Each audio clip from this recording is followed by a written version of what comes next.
Bismillahirrahmanirrahim. Alhamdulillahirabbil alamin. Assalatu wassalamu ala sayyidina Muhammad wa ala alihi wa sahbihi ajma'in, amma ba'd. Al-ma'nal ijmali utawi iki iku makna kang bersifat ijmal global. Nahallahu subhanahu wa ta'ala nahawus nyegah sapa Allahu Allah subhanahu halih maha suci sapa Allah wa ta'ala lan maha luhur sapa Allah nyegah al auliya ing para wali, yakni wong yang keamanahan ngopeni anak yatim. Wali jamaknya auliya. Dicegah min tamkinis sufaha, memberi kesempatan kepada anak-anak yang masih safih, anak-anak yang masih tolol, dalam arti anak-anak yang belum bisa mengelola keuangan, minat tasarruf, untuk mengelola, melakukan tindakan-tindakan fil amwali ing dalam piro-piro bondoni. Allah melarang mereka-mereka yang diamanati ngopeni anak yatim, jangan beri kesempatan anak yatim yang masih bodoh untuk mengelola sendiri tentang hartanya. Ya, nggak boleh. Kecuali pelan-pelan, didik-didik dalam rangka ibtila, dalam rangka melatih. Allati ja'ala, yang mana Allah telah menyerahkan harta-harta itu, sapa Allahu Allah, qiyaman, pengurusannya, linnasi, kepada manusia atau kepada wali-wali yang dipasrai anak yatim itu, atau harta-harta yang mana Allah telah jadikan harta itu sebagai qiyaman linnas. Harta itu dijadikan pilar bagi eksistensi, pilar bagi tegaknya kehidupan umat manusia. Al-amwalu qiyamun linnas, atau al-amwalu qiwamun lihayatin nas. Harta materi itu pilar sangat pokok bagi survive-nya manusia. Ya, hebat kayak apapun tanpa bondo yo kayak solapo-lapo. Saya ulangi, Allah mencegah mereka-mereka yang keamanahan ngerawat anak yatim. Jangan sampai anak yatim yang masih safih, yang masih bodoh, yang belum pengalaman mengelola harta, jangan sampai diberi kesempatan mengelola hartanya. Yang mana harta itu sangat penting. Dari sisi mana urgensi harta? Allah jadikan harta itu sebagai pilar bagi kehidupan manusia, penting. Ojo sembarangan golek hartane ilang, umat Islam miskin, orang Kristen jadi kaya. Makanya hati-hati mengelola aset, mengelola harta. Takumu, bisa tegak. Aja biasa ngono. Iki kosong. Sing apik. Aja ngrumpel nang ngono. Ayo belajar sing apik bocah SMP. Terus sampai padet, depan sampai padet. Ayo dah. Aja mukat-mukat ngono lah. Iku lho sik ombo iki lho. Terus. Iku lho kosong kanan. Aja wedi manggen ngarep ngono. Opo sih? Mene-mene ngono ya, enggak usah dikandani ya. Arek. Nggih. Ganggu ngaji, mandeg sak menit. Bismillahirrahmanirrahim. Ngaji sing tenanan ya, aja formalitas pokok teko. Teko nang murid ndelik turu, iku jenenge formalitas. Nawa itu golek ngilmu ngono lho ya. Nggih. Melek aja turu sing tenanan. Bismillahirrahmanirrahim. Taqumu bisa tegak survive biha lantaran dana, harta. Apa yang bisa survive? Hayatum kehidupan mereka, wa ma'ayisuhum dan ma'isyah mereka, ekonomi dengan dana. Begitu pentingnya dana, maka wali-walinya anak yatim diperintah ojo sembrono menyerahkan harta kepada anak yatim yang belum dewasa. Ya.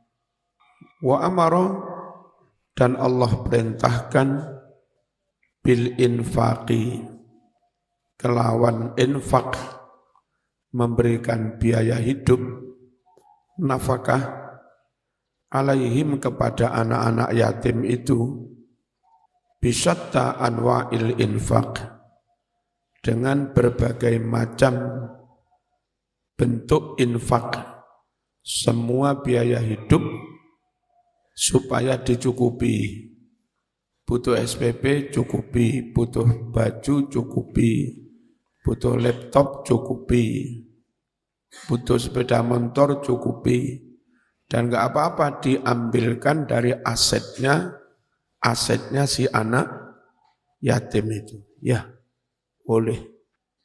Minal kiswah yakni sandang, wal it'ami dan pangan, wasairil hajat dan kebutuhan-kebutuhan yang lain. Silahkan anak yatim diupeni kaya zaman ngupeni anakmu dewi. Kama amara ta'ala, sebagaimana Allah Ta'ala juga memerintahkan bikhtibaril yatama, diperintah dengan ngetes, melatih si anak-anak yatim itu hatta idza ra'au minhum salahan fiddin, sehingga ketika para wali yatim telah melihat dari si anak-anak yatim itu, melihat apa? Salahan fiddin, kesalehan dalam beragama. Anak yatim wis sregep ngaji, salate tertib, akhlake apik, ngerti unggah-ungguh, mulai ngerti kewajiban, mulai ngerti tugas, itu namanya salah fiddin, kesalehan dalam beragama. Wa hifdzun lil amwal, dan mulai bisa menjaga harta, enggak dihambur-hamburkan, mulai bisa ngatur keuangan, ya. Salahan fiddin wa hifdzun lil amwal. Ayo mbak, kok istiqomah telat gitu mbak? Kalau sudah begitu, fa'alal ausiya, maka wajiblah atas para wasi atau wali, mereka yang keamanatan ngupeni anak yatim, namanya aulia atau ausia. Wajiblah mereka an yadfa'u, menyerahkan ilaihim kepada si anak-anak yatim, amwalahum, harta anak yatim itu, min ghairi ta'khirin, tanpa ditunda-tunda, wa alaihim, dan wajiblah atas para wali-wali itu alla yubadziruha, tidak menghambur-hamburkan harta, wa yufritu, dan keterlaluan, kelewat batas, fi infaqiha, membelanjakan harta itu. Wali-wali yatim ojo boros dalam mengeluarkan harta, karena terlalu boros dihambur-hamburkan, saat serah terima sepurone rek bondo muntek aja ngono. Ya, ya awet-awet gitu loh. Ngerti ya? Wong namanya hanya terima amanah. Ojo boros-boros. Fayaqulu, lalu mereka mengatakan, nunfiqu kama nastahi. Kami belanjakan harta anak yatim semau kami, seperti apa yang kami senang. Ora oleh ya. Pondone bocah yatim gitu ku sembarang. Gitu ku mobil, gitu ku properti. Bendino rawon, ngambil hartanya anak yatim, gak oleh. Alasannya khawatir salak ke susu gede arek yatim. Qabla an yakburo, mumpung belum gede, al yatamasi, anak-anak yatim itu, fayantazi'uha min aidina. Khawatir kalau anak yatim itu gede, mereka mencabut harta itu dari tangan-tangan kami. Jerene mumpung yatim durung gede, durung mengambil hartanya, tak entekne disik, dibelanjakan secara boros. Nah kayak begitu itu enggak boleh. Enggak boleh. Faman kana ghaniyan, bagaimana sebaiknya perilaku wali, walinya anak yatim. Siapa yang dia itu kaya, sudah cukup, falyakuffa an malil yatim. Hendaklah orang yang sudah kaya itu menahan diri, mencegah diri dari mengambil harta anak yatim. Saya usul, ada Ustadz SMP ya? Halo? Itu 1, 2 juga ada yang di belakangnya. Menertibkan duduknya. Jangan di depan semua. Yang sekiranya kaya enggak usah mengambil. Kalau si walinya yatim itu memang melarat, bolehlah ngambil sebagai kompensasi atau upah dari ngopeni anak yatim, tapi ya dikit-dikit.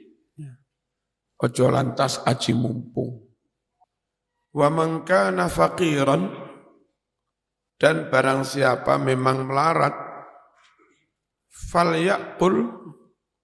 falyakul silahkan yang melarat itu makan. Tapi ya biqadril hajat, sebatas perlu, sekiranya perlu.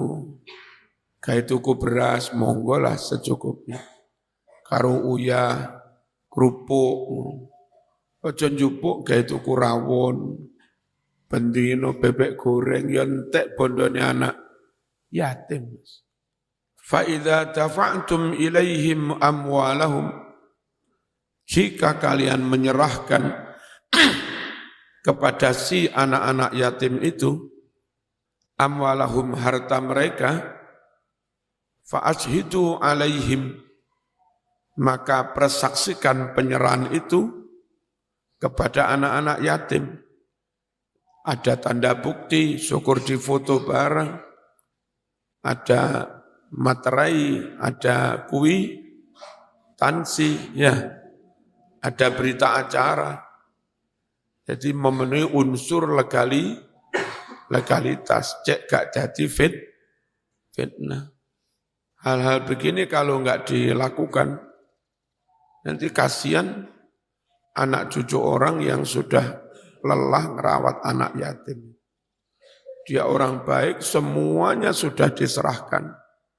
Tapi karena enggak ada kwitansi, enggak ada bukti, enggak ada saksi, enggak ada berita acara, besok cucunya yang wis ngopeni iki sik digugat maneh karo anak-anaknya si anak yatim itu. Lah cucunya enggak ngerti apa-apa, mbiyen bondone mbahku itu sing nggawa mbahmu ndi saiki? Sakno. Ya. Makanya kata Quran fa'ashhidu alaihim. serah terima itu harus disaksikan. Saksi fisik juga saksi non fisik. Ada keabsahan dari sisi hukum. Yang paling aman kalau aset itu sampai dalam jumlah besar, itu serah terima itu diwujudkan dalam bentuk piagam tanda tangan di situ. Ada unsur mungkin polsek, ya, dari keluarga, dari yatim yang akan menerima, terus dari si pengelola itu, lalu perwakilan keluarganya ada yang tanda tangan, lalu difotokopi, fotokopinya dimintakan tok ke Polres, bahwa fotokopi itu sudah dilegalisir. Kekuatan hukumnya sama dengan yang asli. Jadi kalau sampai dalam jumlah besar harus seperti itu. Terus ada pernyataan seluruh harta sudah diserahkan, clear ya, clear. Jenenge zaman ngene Mas ya. Kalau enggak beres semua itu tadi. Anak putus yang geger di selepas Suramadu, kanan kiri, sungguh itu banyak tanah yang sulit dibangun karena status kepemilikan. Dibebaskan juga sulit. Iki wis dituku ana wong teko, itu milik saya. Padahal sudah bayar. Itu loh. Akhirnya tanah itu muspro, nganggur. Di Sumatera juga banyak surat tumpang tindih. Ya kayak begini. Di Kalimantan banyak. Ini sebetulnya andai ada kesempatan ngomong ke pihak pertanahan, saya tuh pengen matur Indonesia itu harus punya undang-undang tentang status tanah. Negara nggak tahu.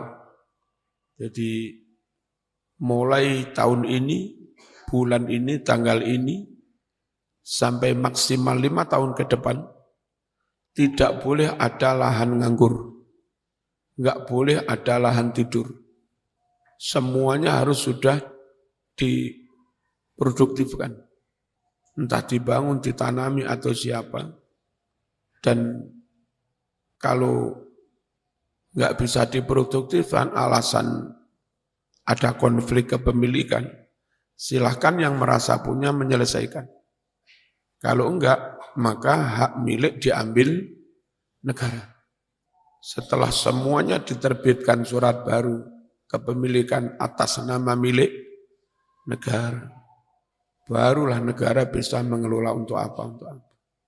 Karena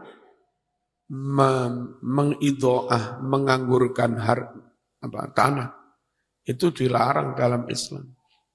Jadi siapa yang punya tanah, silahkan ditanami atau sewakan. Atau suruhlah fakir miskin menanam, biar enggak nganggur. Itu kalau di seluruh Indonesia jutaan hektar Mas, yang nganggur karena statusnya enggak jelas. Di Balikpapan itu yang Balikpapannya padatnya ampun-ampun, rumah padat, tanah mahal, tapi paling KM 15, kilo 20, seharat-harat tanah kosong. Enggak ada tanaman jati, enggak ada tanaman hutan, kosong. Sampai Sangatta sana, Kalimantan Timur yang jauh. Itu katanya problem kepemilikan bertahun-tahun. Nah, cuma ketika mereka-mereka yang merasa punya surat itu saling klaim ke pengadilan. Nah, negara harus benar-benar selesai verbalnya, verifikasi, validasi surat. Ini kenapa sudah ada yang punya kok ada muncul sertifikat baru. Panggil BPN-nya dulu.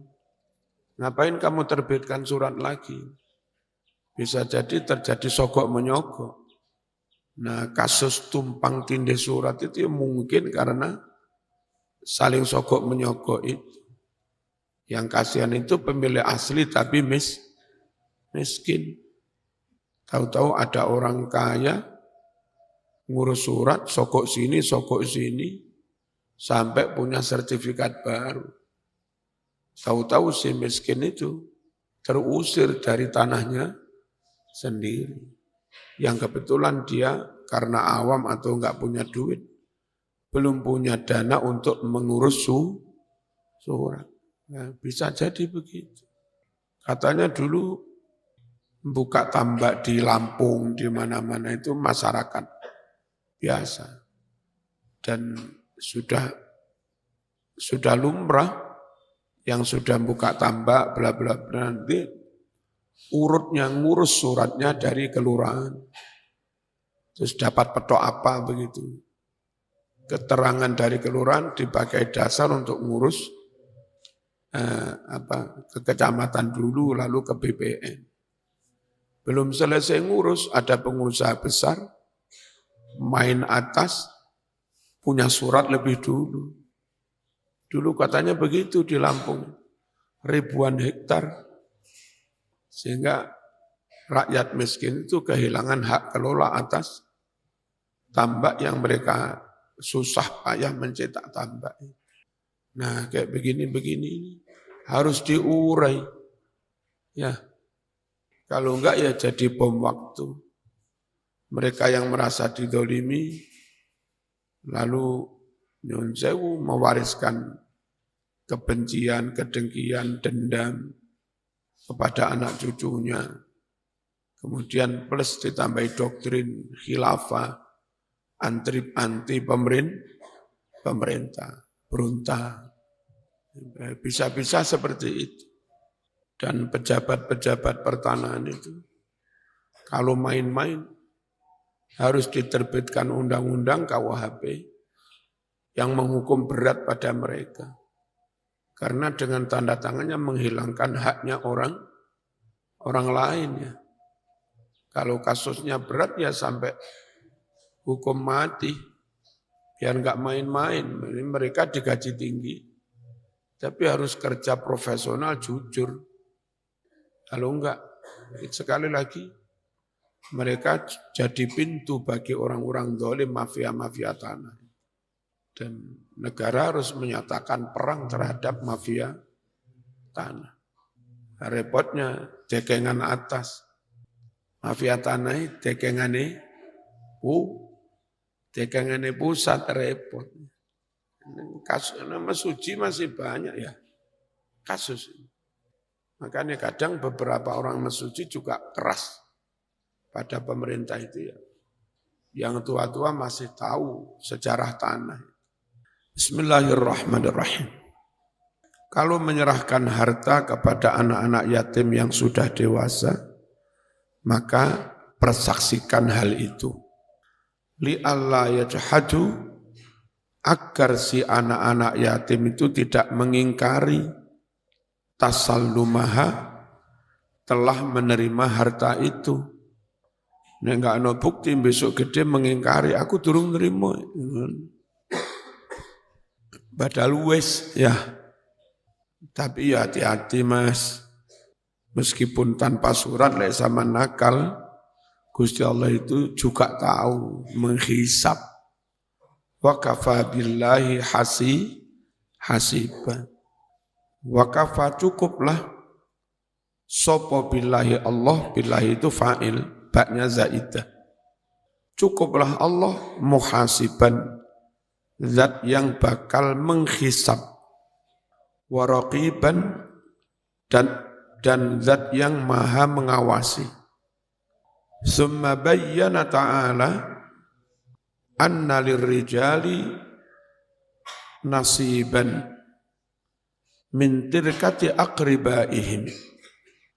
Lalu Allah Ta'ala menerangkan, sungguh ada hak bagi laki-laki, nasiban bagian, min tirkati aqribaihim, dari harta warisan kerabat-kerabat mereka. Kamalin nisa, sebagaimana ada hak pula bagi kaum perempuan. Ini beda dengan Bali, beda dengan Sumatera Barat yang suku apa ini. Kalau Bali perempuan nggak dapat, kalau yang Sumatera Barat apa itu, yang laki-laki nggak dapat, ada ya. Jadi harta itu diwaris dari jalur perempuan. Kalau di Jawa, laki-laki dapat, perempuan dapat. Tapi rumusnya sama, satu-satu. Kalau syariat, 2-1. Syariat ditambah Jawa, 2-1-2. Ya enggak mas. Lalu Jawa yang santri, kepenginnya tetap hukum adat itu jalan karena itu realistis, keadilan rasa, keadilan sosial. Dan itu fakta, tapi juga enggak ingin melanggar syarat yang warisnya 2-1. Bagaimana cara Kiai Jawa Muslim enggak mau lepas syarat, tapi juga enggak tega kalau perempuan itu bagiannya terlalu sedikit. Maka untuk warisan yang antara suami istri, real diadakan yang namanya gonogini. Gonogini itu apa? Ketika suami istri itu cerai atau ada yang mati, harta itu dipilah. Mana harta yang dibawa Marzuki dari Blitar, warisan dari Blitar, itu kembali menjadi miliknya Marzuki. Mana harta yang dibawa Punyai dari Lamongan, warisan, itu kembali milik Punyai. Selebihnya itu hasil usaha bersama sejak nikah sampai sekarang. Itu yang dibagi 2, sama, 1-1. Itulah orang Jawa. Enggak ada syarat yang dilanggar. 1-1 bukan warisan, itu memang hasil kerja dibagi 2. Nah, lalu menjadi jelas harta milik suami yang dibawa dari warisan plus yang separuh tadi, harta milik istri warisannya dari rumahnya plus separuhnya tadi. Barulah itu, andai duanya cerai, bahwa masing-masing itu. Ya, andai ada salah satu yang mati, dipilah kayak begitu dulu. Setelah dipilah, ini milik mayit, ini milik yang hidup tadi. Nah yang hidup itu, kalau dia istri, dapat 1/4 lagi dari suami yang meninggal, di samping bagiannya asli. Kalau mayitnya enggak punya anak, kalau mayit punya anak, dapat 1/8. Itu 1/8 dari yang asli milik istri. Milik istri itu mana? Warisan plus hasil gini. Nah itu di Jawa kayak begitu. Tidak menafikan usaha bersama dengan dalih kepingin full syarat, juga tidak mau melanggar syarat. Itu Kiai Jawa kayak begitu. Paham ya? Kalau Kiai Arab nggak pakai gonogini langsung. Tapi pola kehidupan Arab itu nikah, suami langsung ini ini sampean. Nanti kalau mati itu milik full milik istri sudah. Enggak ada gonogini. Belanja saulan biro 5 juta diberikan langsung full. Mau turah apa enggak turah itu milik istri. Arab kayak begitu. Suami punya aset lagi di luar milik suami, bisa dia gunakan untuk nikah lagi macam-macam haknya. Arab begitu. Jadi kalau sana enggak ada gonogini, sini ada gonogini. Jangan lantas sini disebut ini hukum bid'ah. Gonogini jangan disebut hukum bid'ah. Emang beda pola hidupnya itu. Suami memberi belanja ke istri, didik. Saono-ono oleh 1 juta, 5 juta, 10 juta, serane semua. Bukan untuk dimiliki hanya oleh istri, tapi untuk diamankan supaya dikelola bersama. Dipakai kepentingan bersama. Untuk suami, untuk istri yang ambil dari situ. Anak-anak bikin mbak mau beli bakso yang ambil dari situ. SPP anak-anak ya dari situ. Kalau turah dibelikan aset juga jadi milik bersama. Itu di Jawa kayak begitu. Sehingga pola pembagian fikihnya juga beda, Mas. Najtahid kama huwa waqi'un fi Jawa. Orang ulama Arab ya jtahidun kama huwa waqi'un di sana. Nah, teman-teman yang enggak ngerti nuduh kayak begitu fikih Nusantara itu fikih bid'ah. Enggak mau mengurai permasalahan, langsung vonis ini fikih bid'ah. Zaman Nabi enggak ada. Lek mung perkara zaman Nabi ka ono, sate biyen ya ka ono, Mas. Bid'ah kabeh. Paham ya? Allah terangkan laki-laki punya bagian, perempuan juga punya bagian dari warisan.